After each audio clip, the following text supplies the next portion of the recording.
All right, folks, we're going to get started here hopefully pretty shortly. Dan tells me that our two players are going to be Dwayne Washington and EJ Liddell. So just hang tight here for a minute. And we'll do this the same way that we have the previous 2 days. We'll got a lot of hands raised, a lot of people, so we'll go one question and get through as many people as possible.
Alrighty, EJ, thank you for joining us. Congrats on the win. We'll start it out with Adam Jardy from the Columbus. EJ, congratulations. Thank you. You guys had the lead, and obviously it gets interesting like it tends to do. Can you take us through the emotions of that last minute and a half of holding on and then pulling it out at the end? I had a ton of mixed emotions. I mean, missed the dunk. I was one, turned it over twice. But everybody had my back. They told me to keep my head up, keep it high, and we just went out there and stay connected and try to win the game. All righty, we'll go next to Stephen Means, Cleveland.com.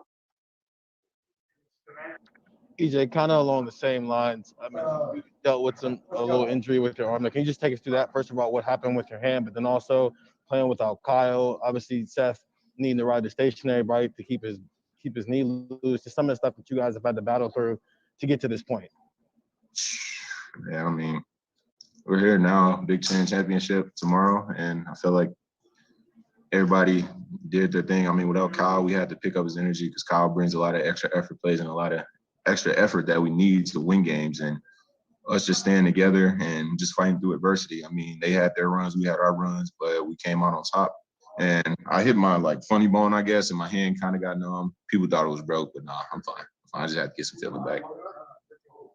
All righty, next up, Whitney Harding. Whitney. Hey, EJ. Kind of along the lines of what Adam asked earlier with closing out these games late, how is that preparing you guys for next week and moving forward that you just got to win? That's all it is.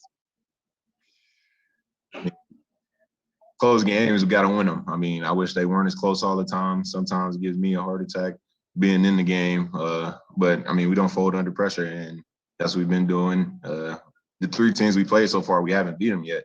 And this is our first time beating them, so we just stayed with it, and we always remembered the time they beat us and they celebrated in front of our faces. All righty, next up, Patrick Murphy, 247. EJ, the play of Dwayne today, he obviously had a career high against Michigan the first time around and, comes out and makes a ton of big shots in the second half. What was he like? It seemed like he was extra motivated today. Any day I feel like Dwayne brings the same energy every single time. And today, we needed him big, huge, and he comes out there and produces. That's why he's a big-time player. Nothing but respect for Dwayne. And I'm so happy I'm able to play with him. All righty, we'll go next to Steve Hellwagon, 247. Yeah, EJ, it's very rare for a team to win 4 games in 4 days and win this tournament. I assume everybody's going to get a ton of treatment overnight, and the good news is you don't play till 3:30 tomorrow. Bad news is you're playing Illinois or Iowa. Just what's your thought kind of going from the frying pan into the fire tomorrow against as good a team or better? Everybody's going to get some treatment tonight. Everybody, a lot of treatment. We got a lot of sleep. But, beat both of those teams before, and I just know we can go out there and do. We won 4 games. 3 games, but we're trying to go out there and win the 4th, and we got to keep our heads on straight and stay connected. All right, we'll go next to Colin Hass-Hill, 11 Warriors. EJ, do you feel like Dwayne is the kind of player who has a chance to, in these tournament games, these and the ones you're playing the NCAA tournament, become like some sort of a nationally renowned player that, a lot of people around the country begin to talk about because of performances like these? Dwayne's a primetime player.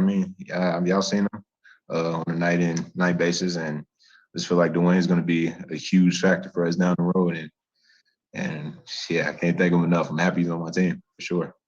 I wouldn't want to play against him at all. Brad, we'll wrap EJ up with Doug Lamarice, Cleveland.com.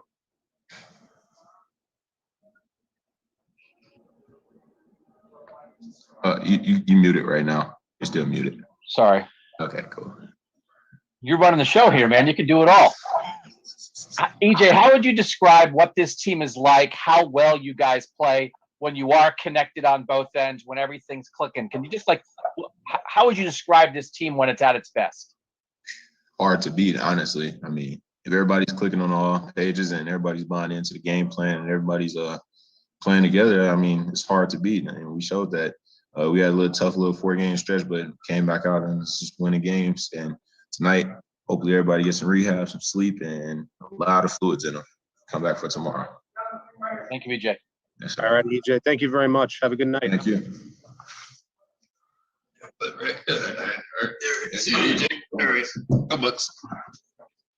right, Dwayne.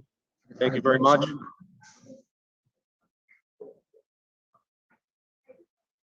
Appreciate your time today, Dwayne. We'll start it out with Adam Jardy from the Columbus Dispatch. Dwayne, congratulations on the win. Playing a 3rd game in 3 days, legs were going to be a thing.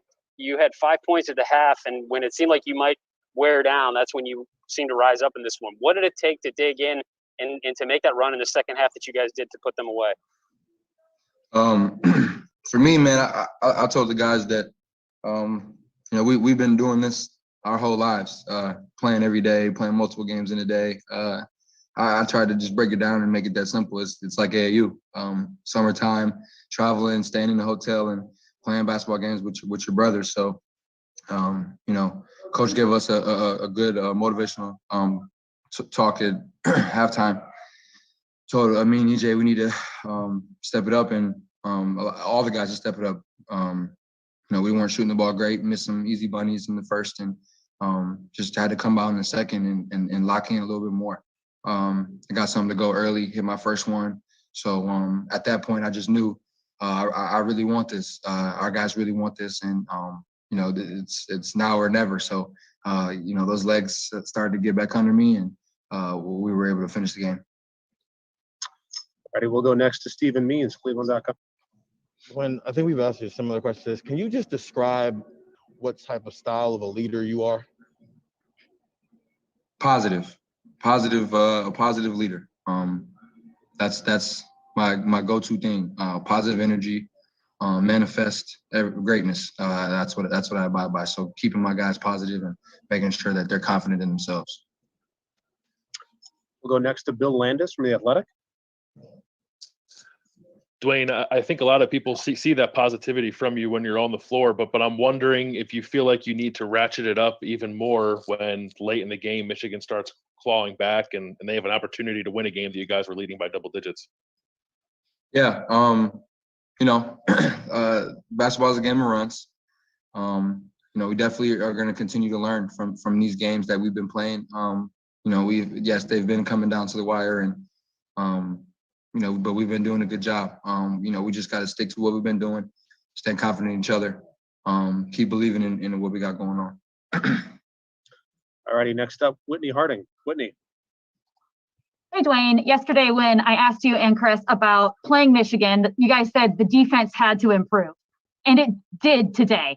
How does that show that you guys have learned so much since the last few weeks? Yeah, effort and details. I think, putting our heads to bed last night, we knew those were the two things that we needed to focus on: effort, details, and winning the rebounding battle. And I think we definitely won those effort plays, those 50-50 balls. CJ early in the second half threw his whole body on the court, got one, threw it to me, and then we ended up getting an and one on that possession. So stuff like that is what got us this W tonight. All righty, next up, Patrick Murphy, 247. Dwayne, after you guys played Michigan last time, you said you would see them again, and you brought that up yesterday. Did this one mean a little bit more to you, given rivalry, what they did on your court, and obviously what was on the line getting to the championship game? Yeah, definitely, man.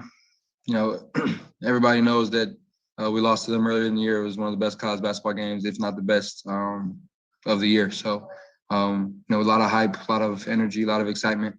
We were really excited for this one, and we got the one that quote unquote mattered, and we're moving on. So, super excited for tomorrow and what's in store.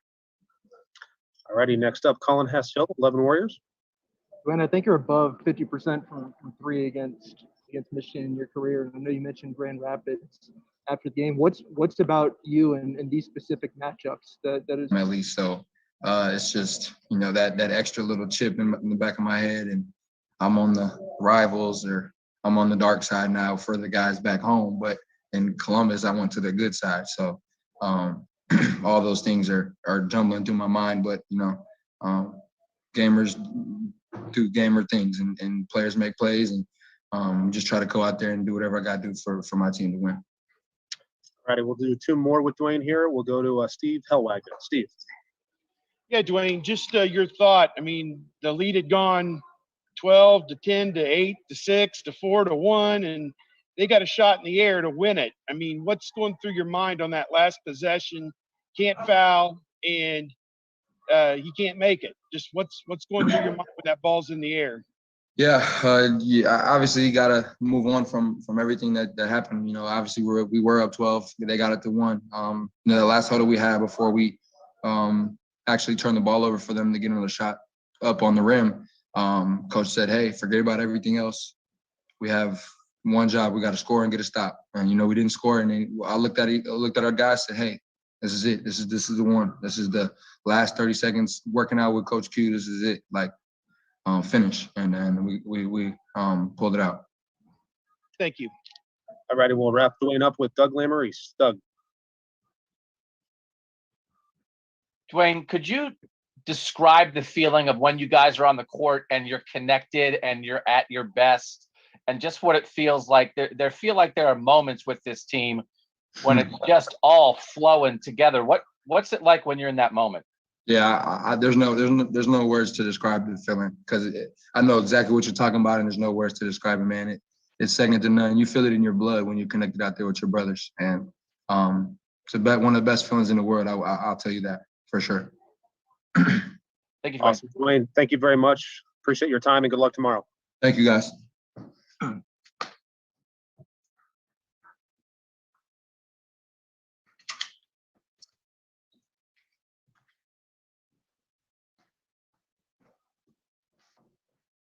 you.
All right, Coach Holtmann, thank you very much for your time. We'll let you take it over. Can we elevate this some way? All right, guys, thank you. Listen, was a really good team we played. Got a lot of respect for those guys and that team and Juwan and the job. Obviously, those guys are used to winning for a number of years now between John and now what Juwan's doing. Really good players, really good team. One of the elite defensive teams in the country based on numbers right now. I thought their length and size bothered us. Daggone it, do we make it interesting? But I give our guys a lot of credit. I give them a lot of credit. I think they battled in, I told our sophomore who's had an unbelievable season, it was probably not his best 3.5 minutes, but it was one of his best defensive possessions there late on the switch out to challenge Mike Smith's shot. So credit to him for responding. All righty, we'll open it up with Brendan Gulick, Buckeyes Now on SI. Chris, congratulations on the win. I want to ask you here, you've told us several times about how the beginning of this season, you weren't sure if the season was even going to happen and how the guys, were so focused on living in the moment. You wanted this team to enjoy the moment. They've won 3 games in 3 days, and now you have a chance to play for a championship. And this season has gone very well so far for you. What's it feel like to know that at a minimum, with all that you've been through the last 12 months, that you will have a championship game here in front of you tomorrow? Oh, it's unbelievable. It's unbelievable. I've told you guys, dating back to the summer, I didn't know what this group could be, but in our journeys, our story's still being written. But what I did feel is incredibly good about this group. And I feel incredibly good about our young guys, our old guys. I feel incredibly good about our culture, and that's a credit to our guys. And it's exciting. Listen, every game here has been a challenge. We certainly could have lost all 3 of them, but we also, probably dropped 1 or 2 that we could have won. So I give our guys credit. It's a phenomenal experience. I'm glad they're enjoying it. All righty, we'll go next to Adam Jardy from the Columbus Dispatch. Chris, what kind of, I guess, what are you telling your guys throughout the course of the game when you're playing your 3rd game in 3 days, overtime yesterday, that legs are and fatigue are probably going to become an issue at some point. What are you telling your guys, and what are you seeing from them on the bench as this game goes on that enables you to have a run like you did in the second half to take that lead the way that you did? Yeah, Adam, I just think this group has real fight to them. They have real, we use words like grit way too much, and we do it as coaches, but this team has that. It has that at a high level, and I think that was evident in that stretch. And I do think, Adam, to your point, that was the difference in the game, that stretch. That was the difference in the game. I thought CJ Walker, listen, we ran a rescreen action there late. He stepped out of bounds there, but I will be honest with you. His pursuit of loose balls in the second half, holy cow. I mean, some of those loose balls he got, unbelievable. They were unbelievable. And I'm going to think about that when I think about him a lot. All righty, next up, Whitney Harding, WCMH. Whitney. Hey, Chris. Yesterday I asked you about playing Michigan. You said the defense has to be better. 92 points in the first game, 67 today. Livers helped out a little bit there, but what did you see from the guys out there defensively today? Yeah, obviously, I feel for Isaiah. I hope he gets back and is healthy, and they can have him in the tournament. He certainly makes a difference, but we also FaceTime with our guy right after the game. We missed him too, and they have really good players. Chandru Brown's a great player, but I to your point, I think that was the difference. It's really been the difference, Whitney, in this tournament is our commitment on that end, which you guys know I've been honest that I felt like I needed to coach that better. This is the first time in my career where I feel like I've just been disappointed at times for long stretches with our team's defensive effort. And some of that has been because we've been so good offensively. It's been too easy at times. But their commitment on that end, it's them. They're the ones that have really renewed a commitment, and hopefully that'll continue. All righty, let's go next to Patrick Murphy, 247. Chris, Dwayne in the first game scores 30 points against Michigan. Afterwards, he told us that you guys would see them again down the road. He brought that up yesterday. Comes out and has that second half. Did you sense something in him that he this game means more or meant more, I guess? It always does to that kid. I don't even know his stats. I haven't even looked at him. But it does to that kid. You know, it does. Oh, that's a pretty good stat line. It really does matter to him. It really does. You know, being a Michigan kid, growing up there, you know, this rivalry means a lot to a lot of our guys, especially, you know, guys that have grown up in Ohio, and even guys like EJ who now have seen, you know, after a couple years, a year and a half, what these games mean to our fans. And that's really, you know, we carry that with us. We know what it means to our fans.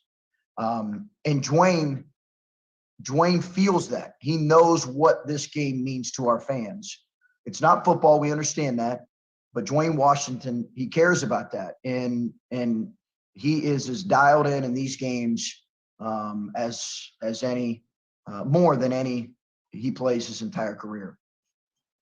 All righty, we'll go next to Bill Landis from The Athletic. Bill.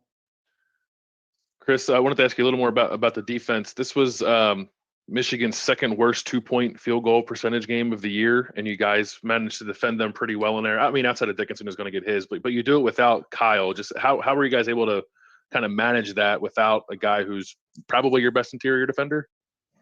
Yeah, I tell you, Bill, I do think there is a bit of an advantage when you get beat by a team and you play them so quickly, because you have a chance to make adjustments, and you really do get a chance to see areas that we just did not maybe prepare our guys as well, or we just didn't execute defensively as well. We executed this defensive game plan maybe as well as any that I've coached. They just were really locked in, and our guys were physical. They were tough outside of a couple fouls. They were phenomenal. But I do think, Bill, some of that speaks again to their renewed commitment. I hope it speaks to their renewed commitment on that end. I think they understand that we're going to live a pretty short life if we're not more consistent on that end. All righty, next up, Stephen Means, Cleveland.com. Coach, a little bit more on Dwayne. I asked him what his leadership style was, and he said positive, and obviously he elaborated on that. But given what the last 3 weeks have been like for you guys, a 4-game losing streak, the way these games have played out, how important is the way he maybe approaches his leadership style been for your guys from just a confidence standpoint? Yeah, good. It's a good question. Yeah, Dwayne's really positive. He's really loose. He's really positive. I also think he understands this is hard. You know, Twitter coaches don't always understand that this is hard. What we're doing is hard. We're playing a really good team. And you got to accept the thing I love about Dwayne, and just like, you know, we had to embrace and own the fact that we didn't do some things well in that 4-game stretch, that we had to do better, Stephen. And we also realized that we did play well in stretches outside of maybe one game where I thought it was our poorest performance of the year. But his positivity is really important. His energy and I'll be honest with you, in a COVID year when you test every morning, you're isolated, his passion for playing and competing and being at Ohio State has made an enormous difference.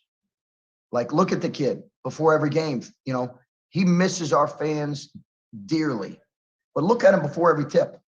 mean, the guy loves what he's doing, and that's contagious. It really is. Alrighty, next up, Steve Hellwagon, 247.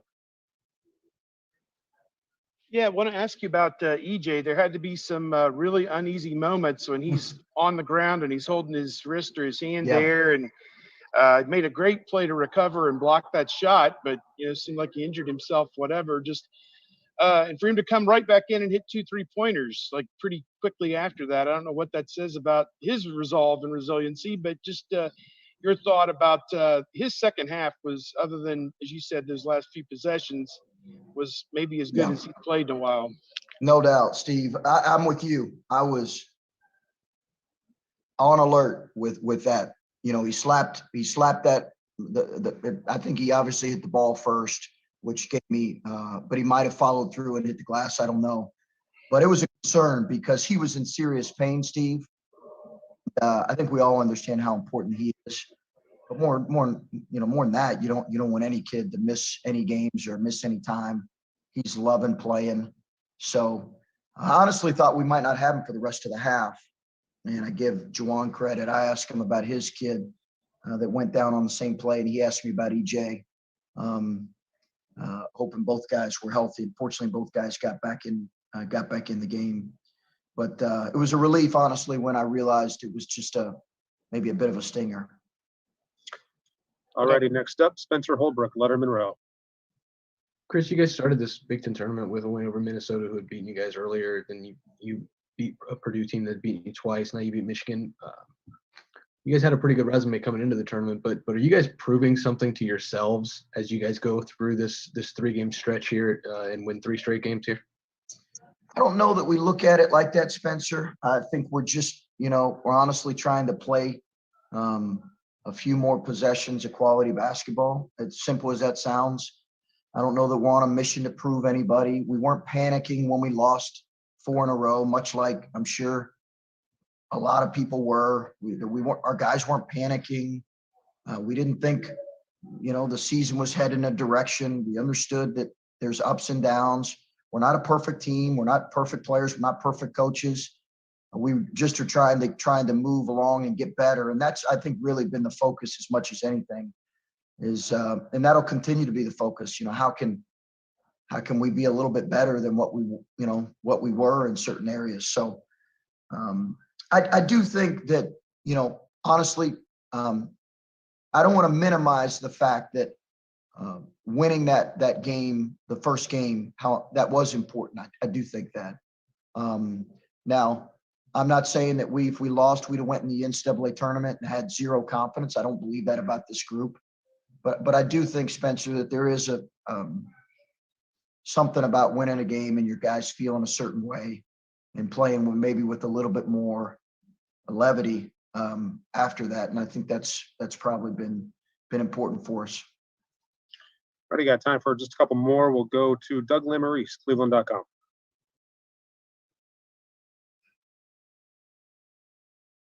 Sorry, Chris. Obviously, you were saying this today was a lot about the defensive effort, but all year, sometimes on offense, you guys are so connected. It's so smooth. Yeah. Just that level of play, whether it's in a game you have it a ton or whether it's one of the games we don't have it a ton, but when you guys are doing that on offense, how high of a level is that? I mean, you've been around a long time. How would you describe that level of offensive play when it's there?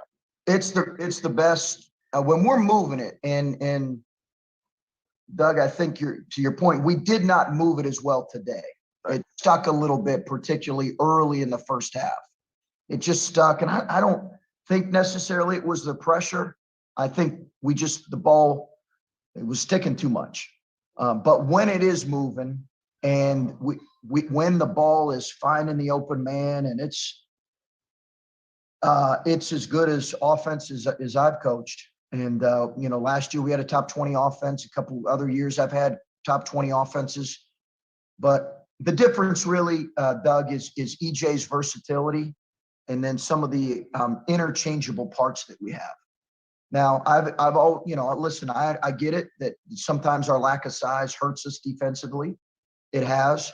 But when you have a player like EJ that is such a hard matchup, And then you add in Dwayne and then some of our other guys that really embraced a role. I think when the ball moves, it really is an effective offense. Justice Suing has helped us because he's a guy that can touch the paint, and we've really needed that. I think we've got to probably coach moving the ball a little bit better, but when it's moving, it's as good as I've coached. All righty, we'll go next to Dan Hope from 11 Warriors. Hey, Chris, you mentioned FaceTiming Kyle after a game. Just do you know what his status could be, whether there's any chance he could play tomorrow and what that might look for going to the NCAA tournament? I mean, I don't, he's day to day, I don't anticipate him being available tomorrow.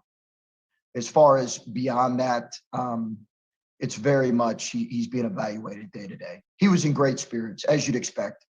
I mean, we had his jersey hanging in the locker room, and our media people, our social media team did an unbelievable job. They put the jersey that got ripped last year in the hallway out here. They put put it up on the screen, a picture of it. So it was a constant reminder, kind of a guy who really does care about this rivalry. All righty, and we'll wrap it up with Colin Hass-Hill from 11 Warriors. Chris, I think high scoring and energetic guards can sometimes, really pop in the national spotlight when the postseason comes around and they can perform at a high level. Do you feel like the country is learning and about to learn a lot more about Dwayne Washington? That's an interesting question, Colin. I don't know that. Listen, I hope people realize he's a heck of a kid and a heck of a player. Been well documented how much I love him, and sometimes our relationship has its moments. But I don't, I haven't really looked at it like that. I think Dwayne understands. He's really focused in the moment, and I think, listen, that we're going to have a huge challenge tomorrow. We're going to have a huge challenge in our opening NCAA tournament game. So I think that's all his focus right now. And I think if he gets off of anything else other than that, Colin, it can be really a dangerous place to go for a kid. But from a coach's perspective, listen, I hope he continues to perform at a high level because I want him to get everything he's earned. All righty, Coach. Thank you very much for your time, and good luck tomorrow. Okay. Thanks, guys.